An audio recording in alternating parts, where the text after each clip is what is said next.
Footballeuses et footballeurs, bienvenue au club. Donc la deuxième émission sur Culture Foot TV.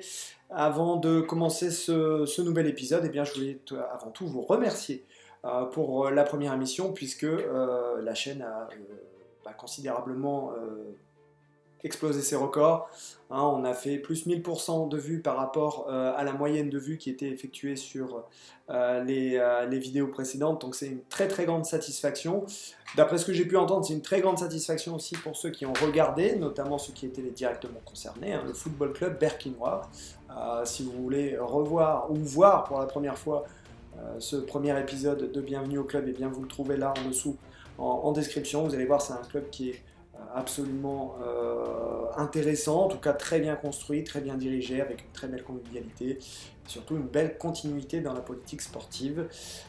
Beaucoup de choses encore vont arriver. On retournera là-bas pour faire un petit peu le point sur l'actualité du club, notamment à l'intersaison, lorsque les entraînements reprendront très certainement au mois d'août. On vous dira ça prochainement. En attendant, on se rend à Sailly-sur-la-Lys, très exactement au club de Bac-Sailly Sport, donc au sein de la commune, à Bac-Saint-Maur. On se trouve entre Armentières et Béthune. Et vous allez voir que Bac-Saint-Maur, c'est un club que j'ai connu pour ma part. J'en ai d'ailleurs même fait une première vidéo il y a très exactement 11 ans, bientôt, puis ça va bientôt être l'anniversaire. En tout cas, sachez que ce reportage, vous pouvez le retrouver sur la chaîne Dailymotion. Si vous tapez le bus de la victoire, vous allez trouver directement cette vidéo. C'était sur la victoire du club en Coupe d'Efren. Donc c'est un club qui a un palmarès, un club qui a réussi à remporter une coupe qui est tout de même notable et qui est en reconstruction aujourd'hui. Alors ça fait plusieurs années que cette reconstruction a été entamée par Vincent Hénon, en l'occurrence. Il y avait d'autres directions par le passé qui ont fait un travail, et particulièrement un travail considérable entre 2014 et 2017, où il fallait redresser notamment les finances du club.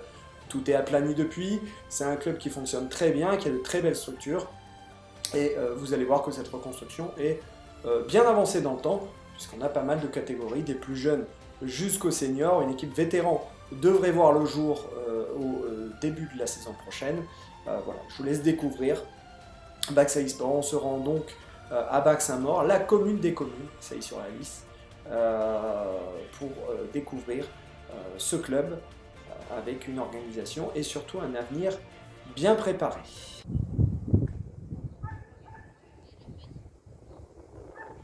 Bienvenue à Bac-Sailly Sport. Ce club de 4e division départementale Flandre est localisé à mi-chemin entre Armentières et Béthune, très exactement à Bac-Saint-Maur, commune rattachée historiquement à Sailly-sur-la-Lys, d'où l'appellation du club créé en 1924. À l'époque, le fruit des ouvriers de l'entreprise textile appartenant à Auguste Salmon, propriétaire de celle-ci, ce personnage avait alors mis à disposition le terrain qu'il a fait créer pour permettre à ses employés de s'adonner à leur passion tous les dimanches. Depuis, la commune s'est dotée d'infrastructures plus modernes, et la récente rénovation et la salle des sports ayant installé ces quartiers à l'ancienne briqueterie de la commune. En 2013, le terrain synthétique s'y était implanté en premier, et l'hiver ne fut plus un ennemi de la pratique du football. C'est donc ici que nous participons au premier entraînement du week-end, celui des plus jeunes, rassemblant les catégories U7 à U11, encadrés par Vincent, Yannick, Frédéric et Gérald. Ces catégories sont la concrétisation d'un nouveau cycle engagé essentiellement par les parents de joueurs que sont les éducateurs de ces jeunes. L'ambiance y est conviviale et les efforts constructifs. Moi, ça fait 5-6 ans que je suis éducateur au club de Bac-Sailly Sport. Auparavant, j'étais joueur en senior. On forme une bonne équipe avec mon binôme Yannick. On a su aussi motiver des parents d'autres joueurs pour prendre la catégorie en dessous. On est dans une bonne dynamique. Il y a un bon groupe, il y a une bonne ambiance. Alors, on pense prioritairement à l'éducation des enfants et que le football peut apporter aux enfants. Donc il y a toutes les règles de vivre ensemble, de politesse, de respect des uns et des autres. Pour nous, ça c'est une valeur vraiment fondamentale de notre sport. C'est un sport collectif, donc on apprend à vivre ensemble. On ne cherche pas forcément la performance, mais avant tout le plaisir des enfants. Il faut que les enfants se sentent bien, qu'ils prennent du plaisir à jouer, à être ensemble Et puis voilà, on partage des bons moments avec eux. C'est important que chacun puisse voir les progrès qu'il fait au fil de la saison. Parce que le football, c'est quand même un lien social. On est une bonne équipe d'éducateurs, un bon président, un bon bureau. Et voir le sourire de nos enfants sur le terrain, ça fait... C'est le plus beau des cadeaux. Et puis on a aussi vraiment une bonne ambiance au niveau des parents.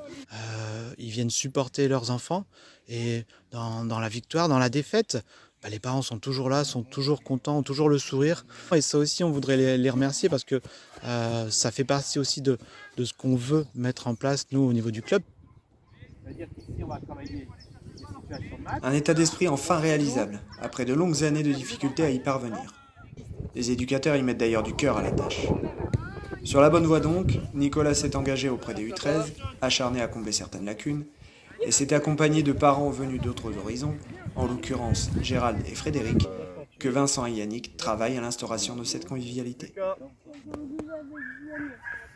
Moi j'ai donné un coup de main à Vincent au début avec mon aîné dans la catégorie U11 et maintenant je fais les catégories U7, U8, U9.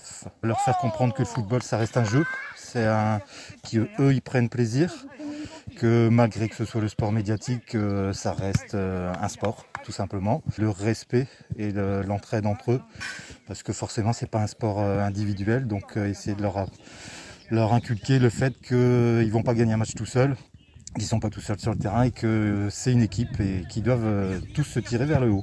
Nous, on est là, on entraîne les jeunes pour mais surtout leur faire plaisir, quoi, pour les faire évoluer évidemment, parce que si le jeune il reste stagné, il va se démotiver. On essaie de mettre en place un système de points à l'année où il y a une récompense pour le meilleur qui aura le plus été à l'écoute, pas forcément le meilleur, mais celui qui aura été vers l'avant au mieux, quoi. Aller de l'avant, c'est aussi particulièrement vrai pour le groupe nouvellement arrivé des U17. Sans club pour la saison prochaine, ces anciens de la Chapelle d'Armentières ont rejoint BSS dans l'optique de préparer leur entrée future dans la compétition définitive des seniors. Dans le cadre du travail de reconstruction entamé par le club ces dernières saisons, c'est donc avec la plus grande motivation que ce groupe se prépare à la saison 21-22, d'autant qu'ils se connaissent, joueurs et entraîneurs, depuis plusieurs années. Allez, bleu, ici, c'est parti. Ma vision du football, c'est un football assez moderne, qui se projette vite vers l'avant, un jeu de possession. Donc voilà, j'aime bien les grands principes, les jeux de combinaison. J'ai 4 grandes valeurs dans le football. Avant tout, c'est le plaisir. Ça, c'est une chose qu'on ne pourra jamais enlever dans le football, que ça soit à n'importe quel niveau, c'est le plaisir. De deux, c'est la tolérance, parce que je pense que tout le monde a le droit de jouer au football. Le respect, ça c'est envers un éducateur, envers un dirigeant du club, envers d'autres joueurs, c'est super important. Je suis passionné de foot depuis ma jeunesse. J'ai commencé à jouer au football, j'avais 6 ans. J'ai eu des péripéties où j'ai arrêté le football, mais toujours passionné. Et je suis arrivé au club depuis un mois maintenant. J'ai eu un parcours d'éducateur assez simple. J'ai vu du foot à 5, du foot à 8, du foot à 11. Et au final, ce qui me correspond le plus, c'est le foot à 11. Je suis un grand adepte du jeu, de tout ce qui est côté tactique et tout ça. Et j'ai démarré à la Chapelle d'Armentières, il y a maintenant bientôt 10 ans, je dirais, où je suis passé par toutes les catégories de jeunes, donc de U9 à U15. Je suis passé par des pré-ligues, des phases d'accession en ligue, voilà. Et ensuite, cette année, j'étais à la JA d'Armentières où j'encadrais les U16 R2. Voilà. Et je suis arrivé ici pour recréer un nouveau projet U17 pour la saison prochaine. Le profil de Nicolas Devos est considéré par sa nouvelle direction comme une pièce maîtresse de l'avenir. Il faut savoir que ce mot est devenu maître dans la gestion, en cultivant la transition. Une équipe U18 est aussi sur le point d'être finalisée. Nous irons la découvrir après ses débuts. C'est donc avec beaucoup d'enthousiasme que les seniors ont à cœur de préparer le terrain de cette génération prometteuse. Car après plusieurs années d'atermoiement et de réorganisation, Vincent Hénon et son bureau ont rétabli des équipes seniors qui furent en fin de cycle. Non sans mal, mais avec une détermination sans fin. Car il a fallu s'armer de patience et de pragmatisme pour redonner corps à ses effectifs. Je pense qu'on a la chance d'avoir des joueurs cette saison qui sont concernés, qui sont sérieux, qui sont motivés. Les entraînements, on est 30-35 le mardi et le vendredi. Donc je pense qu'on peut s'appuyer là-dessus. On voit qu'on a des joueurs, comme je dis, qui sont concernés et puis qui ont envie. Moi, je suis devenu éducateur par intérim, par la force des choses. Il y a un entraîneur qui avait quitté, donc comme j'étais un petit peu le plus vieux et puis le plus expérimenté, entre parenthèses, et c'est devenu un plaisir en fait de pouvoir transmettre, même si c'est des adultes, on a quand même un peu le devoir de transmission et puis de donner son savoir. Je suis arrivé en août, début août. Début août, ouais. Mon objectif à moi maintenant, c'est de construire le club de bac A et B. On a une bonne base de travail déjà. Puis on a la chance de Julien qui est déjà coach depuis quelques années, donc qui a apporté son expérience aussi. Parce qu'il faut pas oublier que d'être coach, c'est aussi du management, c'est de la gestion humaine, avec les personnalités de chacun, les caractères de chacun. Et comme je dis, on a de la chance d'avoir les joueurs qu'on a, on a un bel équipement aussi.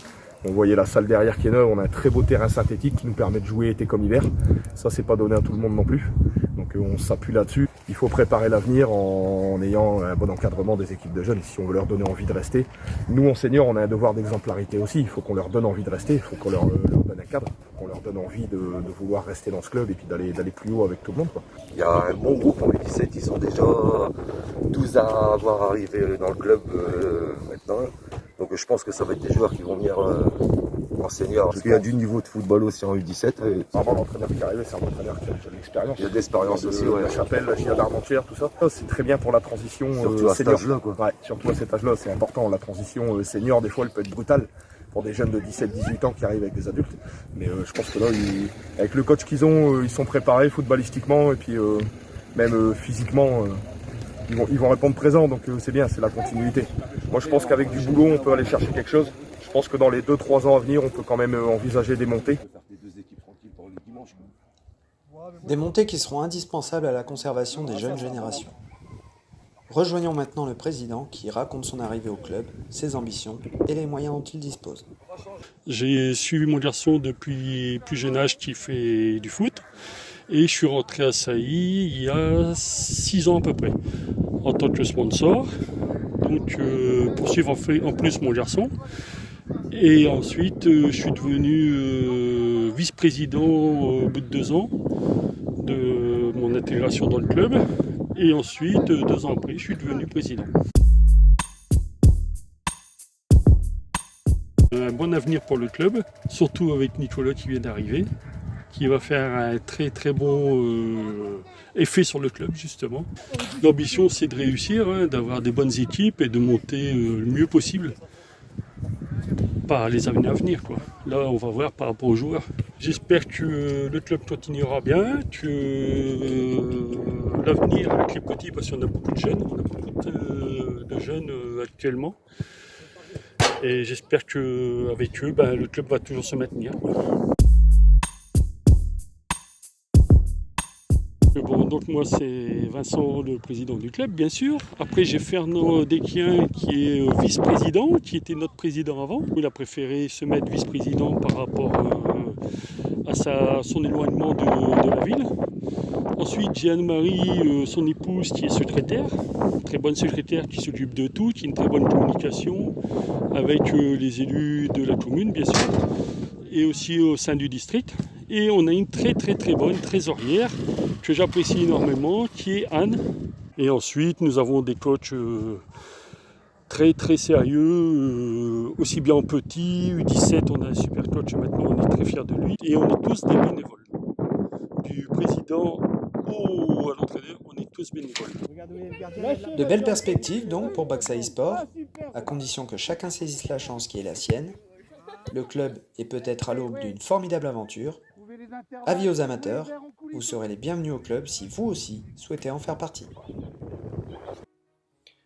Voilà, donc vous avez découvert le club de Baxa eSport, BSS, comme vous l'avez vu sur le fameux logo qui date de 2013. Donc un club, vous l'avez vu, qui est très humain et qui jouit de très très belles installations. Là aussi, j'avais déjà parlé de belles installations pour le football club berquinois. Ici à Baxa eSport, on se retrouve avec un terrain d'honneur, le stade Auguste Salmon. Vous l'avez vu, en très très bon état. Il a été rénové pour raison de sécurité, puisqu'il avait fallu enlever des obus de la Première Guerre mondiale dessous le terrain. Il avait fallu reconstruire donc le complexe municipal à l'époque. Donc de nouveaux vestiaires ont poussé, donc 1993 est la date de rénovation de ce complexe.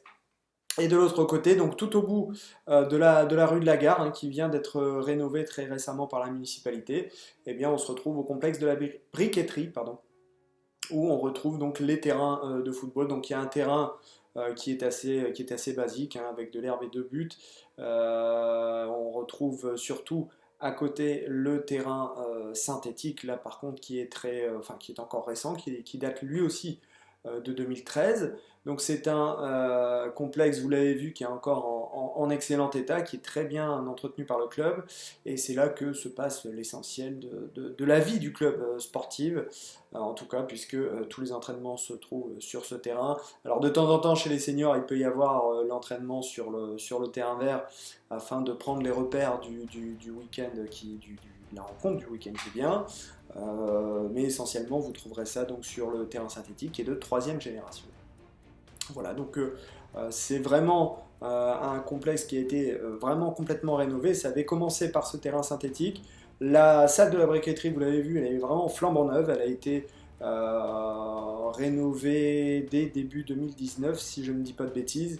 Bon, là, c'est essentiellement pour les activités de fitness, de gym, d'arts martiaux.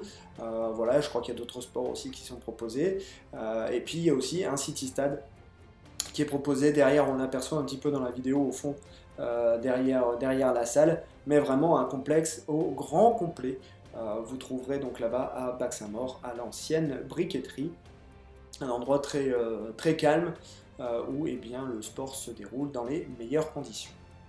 Merci d'avoir suivi cette vidéo. Donc ça a été encore une fois un plaisir de le monter, même si c'est beaucoup plus de travail qu'on peut l'imaginer. Moi-même, j'en ai été moi-même surpris, même si j'avais, comme je vous disais tout à l'heure, une certaine expérience en la matière, même si elle était très brève.